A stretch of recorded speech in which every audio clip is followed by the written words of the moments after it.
Ang programang ito ay rated SPG. Striktong patnubay at gabay ng magulang ang kailangan. Maaaring may masiselang tema, lengguwahe, karahasan, sexual, horror o droga na hindi angkop sa mga... Bakit niyo dinukot si Papa? Bakit niyo siya sinaktan? Tell me! Instead of focusing your energy on making... Narito na nga ang ating mga pakaabangan mamaya sa abot kamay na pangarap.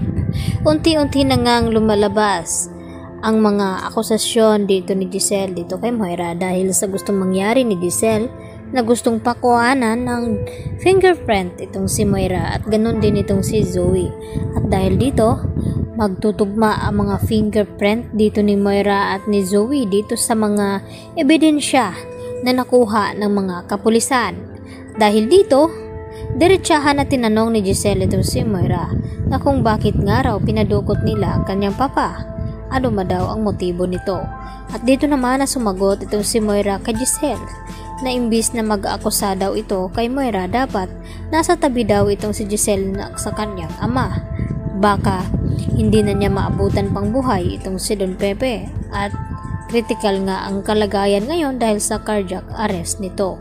At maya-maya naman ay nagulat nga itong si Giselle nang biglang tawagan siya dito ni Lynette at ibalita tungkol dito kay Don Pepe na nag-cardiac arrest nga daw ito at ni-revive ngayon nila Annalyn Santos at dito naman ni Carlos Benitez. At dito naman nakabado na pinuntahan agad ni Giselle itong kanyang papa sa Eastridge Hospital dahil narito nga itong si Giselle sa Apex habang kinukuhanan ng fingerprint itong si Moira at ganoon din itong si Zoe. Samantala, tudo naman ang mga panalangin dito ni Zoe na sana raw ay wag nang mabuhay pa itong si Don Pepe dahil kapag mabuhay daw ito, tiyak na makapagsalita nga raw ito kung sino ang tumulak sa kanya at kung sino ang nagpakidnap sa kanya.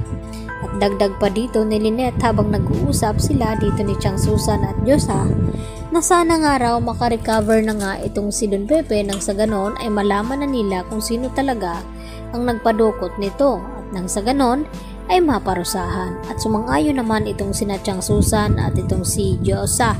At dito naman napalihim na nakikinig itong si Carlos Benitez. At sa isip-isip dito ni Carlos na nararapat daw na hindi na magising pa itong si Don Pepe nang sa ganon hindi na lalabas ang kanyang sekreto tungkol dito sa pagkatao ni Zoe na siya nga ang tunay na ama nito. At hindi naman mapakali itong si Carlos kaya agad na tinanong ni Lynette kung ano daw ang problema at dito na raw nakapag-usap itong si Lynette at itong si Zoe. At okay lang daw kay Lynette na hingya ng mapagsabihan ni Zoe ng problema itong si Carlos at ito ring na anak niya ito. At wala ngang kaalam-alam itong si Lynette dahil yun talaga ang totoo na anak nga ni Carlos itong si Zoe.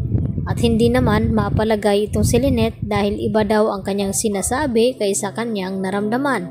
Yan naman ang sinasabi niya dito kina Diyosa at Chang Susan habang dumadalaw nga itong si Chang Susan at Diyosa sa bahay nila ni Lynette dahil hindi nga daw ito mapakali. Simula nang nilooban sila ay hindi na daw makakatulog itong si Lynette dito nga sa bahay at subukan daw ni Lynette na magpaalam kay Carlos na samahan mo na siya dito nila Chang Susan at Diyosa kapag gabi. Dahil minsan ay umalis daw itong si Carlos na hindi nagpapaalam. Ang tanong, papayag nga ba itong si Carlos na doon sasamahan Aling Susan at Diyosa itong si Lynette na ngayon nga ay gusto niya masulo niya itong si Lynette upang magkaroon nga daw sila ng sariling pamilya. At ang abangan natin dito kung talagang masasawi na nga ba itong si Don Pepe at hindi naman hahayaan ni Annalyn na basta na lamang mawawala ang kanyang lolo na hindi niya nalalaman kung ano talaga ang tunay na nangyari nito. Yan ang ating abangan mamaya sa abot kamay na pangarap.